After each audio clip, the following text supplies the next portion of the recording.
Down that way, guys. Come on this way. Come on this way. Tallest in the back. Quiet. Come on, guys. You're taller than me. Don't hang on a rope. All right, we getting the whole group up here? All right. My name's Eric. I'm going to talk to you about being a blacksmith, okay?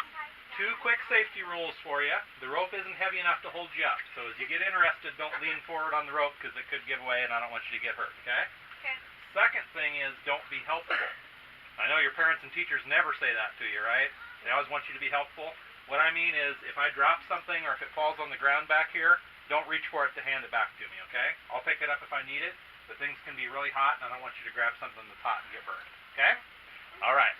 So again, my name's Eric. We're talking about blacksmithing, or I'm a blacksmith. The reason I'm called a blacksmith is not because I'm all dirty, okay? That's not it. It's also not the black fuel that I'm burning in the fire or the smoke. It's because I make things out of iron and steel. Iron and steel, we heat them up in a fire, we hammer on them, we forge them, we change their shape, okay? Inside, iron and steel is black. Now, on the outside, it might get rusty. We could paint it, we could do other things to give it color, but inside, iron and steel is black. So that's why I'm called a blacksmith, okay? If I made silver jewelry, I'd be a silversmith, or if I made tin cups and saucers, I'd be a tinsmith. But it's the iron and steel that gives me the name blacksmith, all right? Now, I'm going to ask questions as I'm talking, and you guys can just shout out answers, all right? You don't have to raise your hand. If you guys have questions, I'll take those toward the end once I get through my presentation, okay? All right. Anybody know what the fuel is that I'm burning in my fire here? Coal. Coal, very good. What is coal? Where does it come from? How's it made? Comes out of mines. Yeah. Anybody heard of fossil fuels? Yeah. Well, if we believe science that tells us the Earth is millions of years old, then million-year-old plants and animals. They died, they got covered up with dirt. Instead of rotting away, it compressed down and turned into coal over millions of years. Okay? On the other hand, if we come from a Christian background and think the Earth's only 5,000 or 6,000 years old, then we're burning something that either God put there for us, maybe it developed during the Great Flood, but either way, it's a non-renewable resource. If we use up all our coal, we can't make more, right? So we do need to use our resources wisely. There's other fuels we could use and that have been used through history. We could use wood charcoal, so that's wood that's kind of charred and not completely burned up, right? It burns really quickly, though. We use a lot of it. Or we could use propane gas. So if you've watched any shows like Forged in Fire, that one's kind of popular lately, okay? Well, they have a lot of gas forges on there that have flames that shoot down from the top inside the box, like that one in there, okay? And so that's gas just like your propane grill at home will use these. We could even use electricity. There's lots of ways we can make the steel hot. Back through history, though, coal has been used quite a bit for blacksmithing, all right? My fire is in something here called a forge. That's what this piece right here is. Forges come in all shapes and sizes, different types throughout history, okay? But for a fire, we need a couple things, right? We need fuel, so we've got coal, and we need to add oxygen to it, okay? So I've got a blower here that sucks air in, puts it through this tube and up through the center of the fire. And when I do that, my fire will get over 2,500 degrees. We got a super hot fire going here, okay? My steel, the steel that I'm using, will burn up at about 2,000 degrees. So if I'm not careful, I can burn this piece of steel up. I'm going to try not to do that, but we'll take a look in here in a second and see just how hot this piece of steel is. A couple tools out of the way here. All right. So that was actually just starting to sparkle a little bit right at the end. That's about 1,800 or 1,900 degrees. That's so hot I can feel the heat coming off of it. That close, my hand gets a little uncomfortable. Okay? If I hid the orange part, back here where it's black, you might not think it's hot, right? Because it just doesn't even look hot. All hot. Well, that's still 900 degrees back there. Okay? You guys see that? So back here where it's black, that's like twice as hot as you cook a pizza in the oven. That's why when you came up, I said don't reach for something if it falls off my table. Okay? Because it might not look hot, it might still be very, very hot. So I'm going to heat this up and we'll start working on it. Okay? Anytime it change the shape of the steel, we need it to be orange. If it loses its heat, it loses its color, and it's black, it's still hot, but it's not flexible anymore. So anytime it loses that orange color, I'm going to heat it back up. We'll start working on a piece here and make something while we're talking. We talked about the fuel. We talked about the forge. What's this piece called? An anvil. And where have we seen one? Minecraft, right? Everybody plays Minecraft, yeah. Well, Minecraft's, 5, 6, 8 years old maybe. I'm a lot older than that, okay? I didn't have Minecraft as a kid, Okay. so I learned about these from Bugs Bunny and Roadrunner. How did you? Everybody know who they are? Yes. Yeah, if not, ask your parents tonight, okay? Did you know about Minecraft? Because most my parents and stuff don't even know about Minecraft. Well, I have a son It's that's like a stupid old game. yeah, I have a son that's a year older than you guys, so I know about Minecraft, okay? Well, Bugs Bunny and Roadrunner, it was a cartoon that was on when I was a kid. And there's a coyote named Wile E. Coyote. He wants to catch Roadrunner and eat him, okay? So he has got all kinds of crazy schemes, right? He's got roller skates and rockets and dynamite. And sometimes he takes an anvil. He goes out on the tight wire, he tries to drop it on Roadrunner. Yeah? Well, my anvil here weighs 147 pounds. More than you guys weigh, right? You're not going to pick that up and chase a bird with it. No. Nope, okay?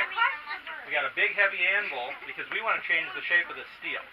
So when I bring that hot steel out, if I lay it on the ground and hit it, it just sinks into the ground, right? It doesn't really change shape. If I put it on some wood and hit it, it'll change shape a little bit, but mostly it sinks and burns into the wood. Over here, you think it's going to sink and burn into that? No. No, it's going to change shape, isn't it? Okay? Our anvil has lots of different shapes and different parts. There comes our rain again. But this right here is an important piece of equipment for a blacksmith, okay? All right, so we're going to make sure our piece of steel's hot. We'll start working on it.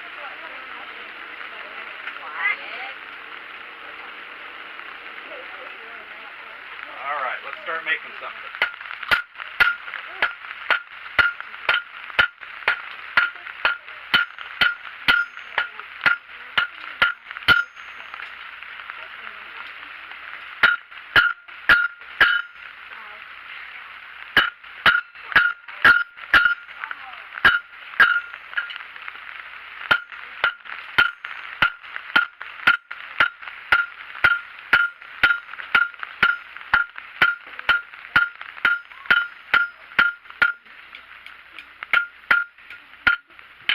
You guys can obviously see what I'm making, right? It's a leaf.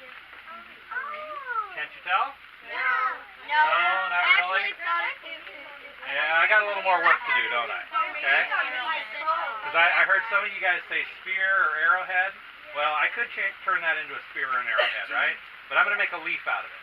So to do that, I need to use a special blacksmithing technique that I learned a few years ago from a book. Okay, it's called the cow poop theory of blacksmithing. Alright, got your attention now, right?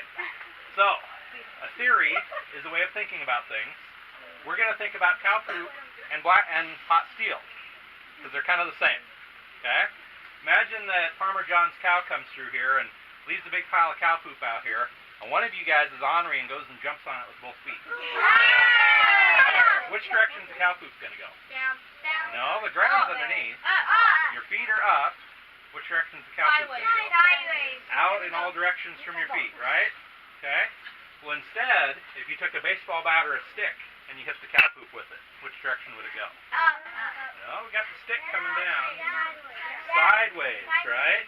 Squish out to the side. In blacksmithing, we use different hammers for different jobs. Okay. So if I'm making a spoon, I want to spread the steel away from the hammer in all directions. I'm going to use a round hammer like this one here. Okay?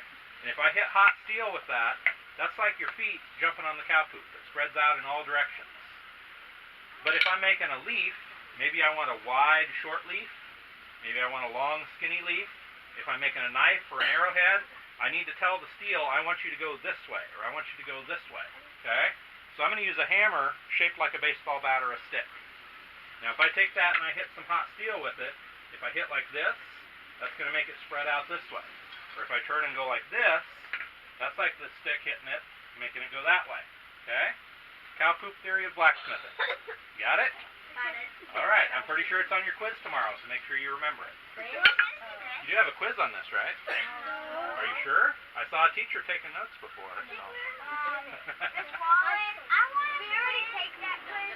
I want a quiz. I might be teasing. I don't want to. But at least tell your parents about it tonight. They'll be really proud of what you learned at Pioneer Days.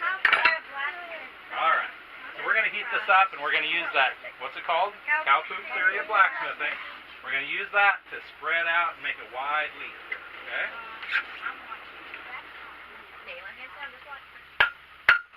So here we go. Let's make it wide.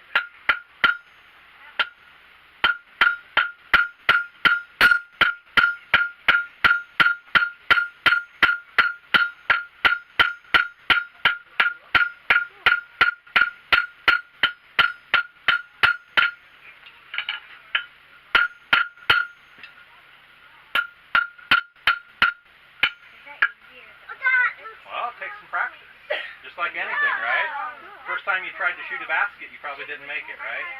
Yeah, First time I tried to make a leaf, I didn't make a leaf. It didn't look very good. Okay? Now, is that a leaf yet? Kinda.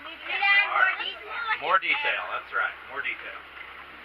Blacksmithing's been around forever, okay? Pretty much beginning of time. At least, once people started recording their history, they talked about blacksmiths. So I know some of you guys are from St. Joseph's, right? Okay? Well, I come from a Christian background too. So if we read the Bible, very first book of the Bible, Genesis, chapter 4, 22, talks about a man called Tubal-Cain. They said he made things out of iron and steel, okay? Or iron and bronze, actually. So that means he was a blacksmith. Or Greek and Roman history from like social studies class. In ancient Greece and Rome, they thought that there were all these gods in charge of all different things. Okay, so they said there was a right, but back in time they didn't understand that. So they thought there was a god for the ocean and a god for love and a god for war, and they thought that there was a head god named Zeus. Okay, and they didn't understand science. So when there was a thunderstorm, they thought Zeus was angry and he was throwing lightning bolts at people. Right? Well, they thought there was a god in charge of blacksmithing that made Zeus's lightning bolts and that made the gates for Mount Olympus and things like that. What that tells us is throughout history, blacksmiths have been really important to their society. The reason for that is blacksmiths made the tools that all the other craftsmen needed. So if you were a stone carver making statues and carvings and buildings, who made your hammers and chisels for you? Blacksmith, right? What if you're a farmer and you need plows and rakes and hoes and shovels? Blacksmith, okay. If you're a warrior, you need armor and weapons. Blacksmith made those, right? So throughout history, blacksmiths were super important. Even when Nebraska was becoming a state. I know some of you guys are studying Nebraska history, right? Okay. Have you seen my picture on the state flag? No, yes? Yeah, there's a blacksmith on the Nebraska state flag, right? Yeah. So even when Nebraska became a state, blacksmithing was still that important to society. Instead of a farming, picture or something like that, they put a blacksmith on the state flag. So that's pretty cool. All right, let's get this made into a leaf here. It's a volcano. I've never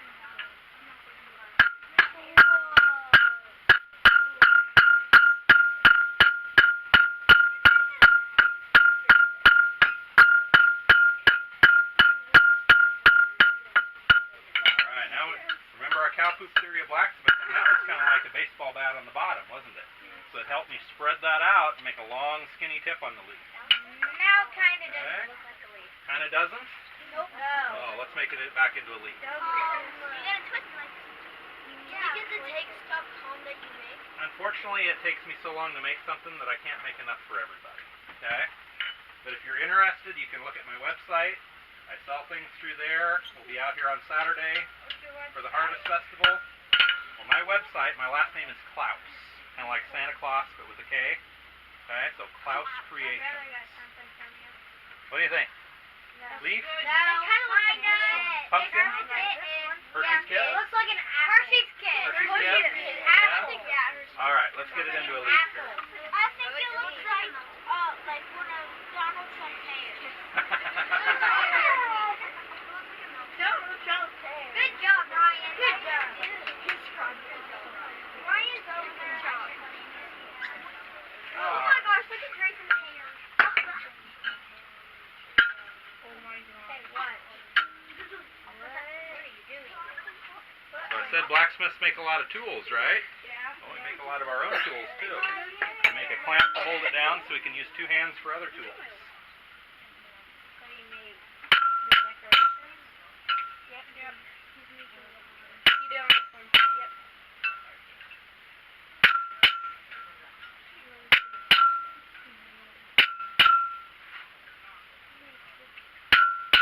You're making like... Making the veins in the leaf. There's a leaf right in I'm trying to remember from 4th grade. Last year when my son was in 4th grade, there's all different kinds of veins, right? There's webbed veins. Maybe you guys haven't gotten to that part yet, but... And now it just looks like a Hershey's Kiss to a Christmas tree. It looks like a Christmas tree. Getting to be a leaf? Because the little curve at the What are you doing? I thought it was...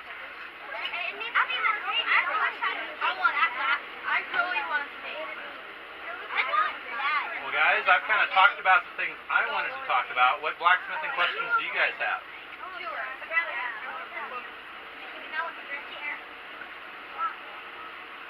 Yeah. How long does it take to make a sword? A sword, probably anywhere from 2 days to a week. Maybe more. Depends on how much detail you put into it. A sword? Yeah. Wait, I never put it. I've not made a sword. I've made some knives, but even a knife is going to take a good bit of time if you're going to do a good job at it. Why do you do that?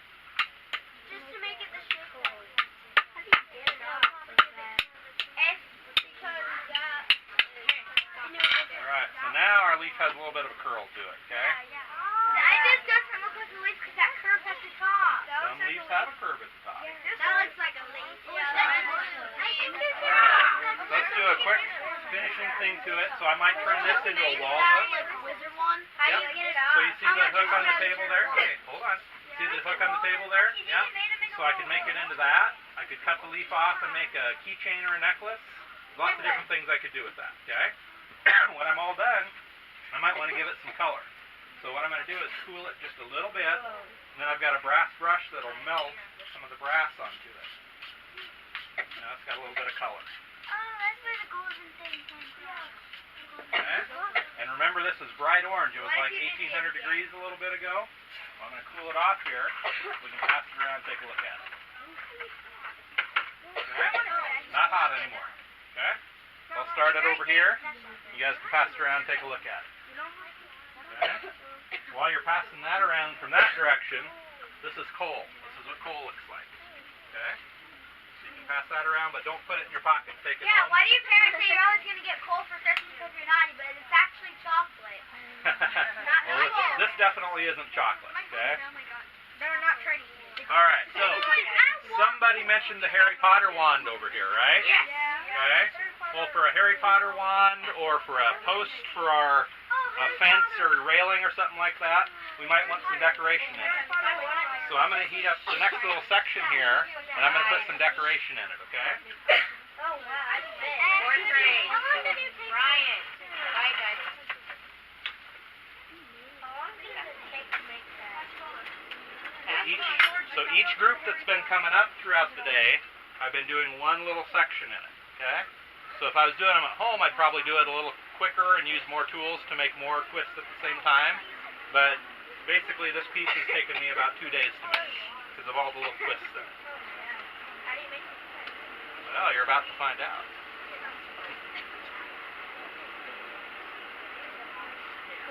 I really want to have like that wizard one. That kind of big. You guys have any other blacksmithing questions I can answer for you? No? Yeah. How long have you been doing this? About 10 years. Oh, wow. I started about the time you guys were born. Oh, that's I'm 9. Sorry? It kind of does, yeah. Especially if the wind blows and I inhale a lot of it. Yeah. Hopefully it kind of blows away, but yeah, it's not something you want to breathe in all the time. Well, that's cool. How much money? Well, it depends on what I make and what I sell, okay? So a good answer for that is if I make one thing at a time, okay? Hey guys, listen up. If I make one thing at a time, I don't make very much money at it, okay? Because it takes me a long time to make one thing. So sometimes in the summer, I camp out with guys that dress up like mountain men and dress up like Civil War guys. They go to festivals and do this. And so they want things that look old time for their camps, right? They want authentic old time stuff. So I make tent stakes for them because they don't want little cheap plastic tent stakes from Walmart. They want big, heavy-duty, old-fashioned tent stakes. Well, if I'm doing that, I make 4 or 5 tent stakes at one time. Because if I make one at a time, and it takes me 15 minutes, but I only charge $4 for that tent stake, I didn't make very much money, right? But if I can make 5 of them in 15 minutes, now I'm making a little bit better money, right? How much money do you make? How much do I get paid? Depends on what I make. So like the little, What's the cross? so for instance, the snakes on the table over there, those are $20. A cross like this, I've got 3 different sizes. They're $10, $20, and $30. but a rose takes me about 2.5 hours. So those I get a little bit more money for, right? I get about $90 or $100 for those. No, 90 Do people or 100. actually buy those? Oh. Yeah. I actually had somebody buy a dozen roses for his wife for their anniversary. How much money does that take? Well, take 100 times 12. Yeah.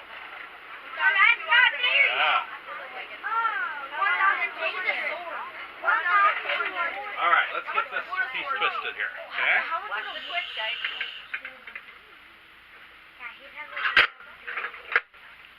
So when this steel's hot, it moves just like clay. This side over here is pretty hard, right? Okay, but over here, okay, just move it around, all right? So what I'm going to do is I'm going to put a wrench on it.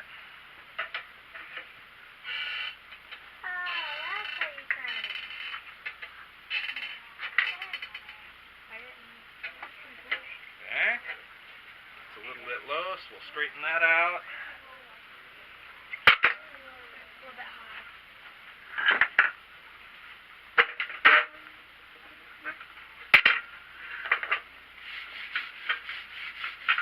Brush that off so it looks nice. It's on fire. Okay, it is very hot yet, so I'm not going to pass it around. How many edges does my steel have on it? Still have about the same thing. 4, right? It's not a trick question. How many lines do we see right here? 1, 2, 3, 4. Between that flat spot and this flat, right? 4 times. 4 edges. So how many times did I twist that around? 4, 2, 6, 8, 2. 4 corners. 1. I went 1 time around and that twisted it once so we see each edge of the steel, right? Now if we come up here, between this flat spot and this flat spot, 1, 2, 3, 4, 5, 6. How many times did I twist it around? 1.5. 1.5. Ah! So we can use a little bit of math in blacksmithing, can't we? Yeah, we can use math every day. I got to get a plug in there for math, right? All right. Let's see. What else can we do real quick? How about sort of blacksmithing related, but sort of general related, okay? Back throughout history, before we had matches and torches, there are lots of different ways to start a fire, but what are some ways you could start a fire? Shout them out. Rub 2 pieces of wood together, right? Good answer, right? So there's lots of ways, but what I'm going to show you is something called flint and steel, okay? So it's on Minecraft, right? So here's real life though, okay? This is a piece of steel, it's very hard, it's an old spring from an old piece of farm equipment, and flint is a rock that is very hard. Native Americans used to make arrowheads and knives and stuff out of it, okay? So if I have a hard piece of flint with a sharp edge, and I take my piece of steel, and I scrape it past that rock at just the right angle, I can get sparks, okay? And that piece is getting kind of worn out, the edges are getting broken off, I need to redo it. Okay, so we can get sparks off of that, okay?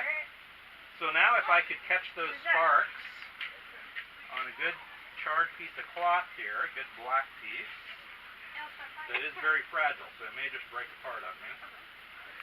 But if I am lucky enough to catch that,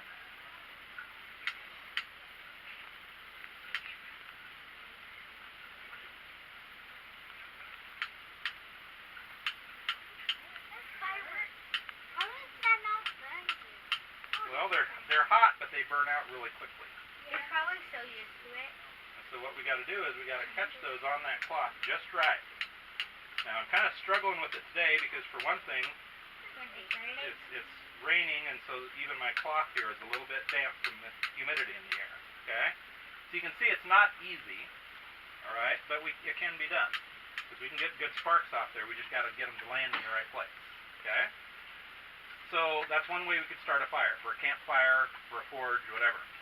But you can see real life is a little bit more difficult than Minecraft, right? Yeah. Anybody remember the old cartoon Mulan? Yeah.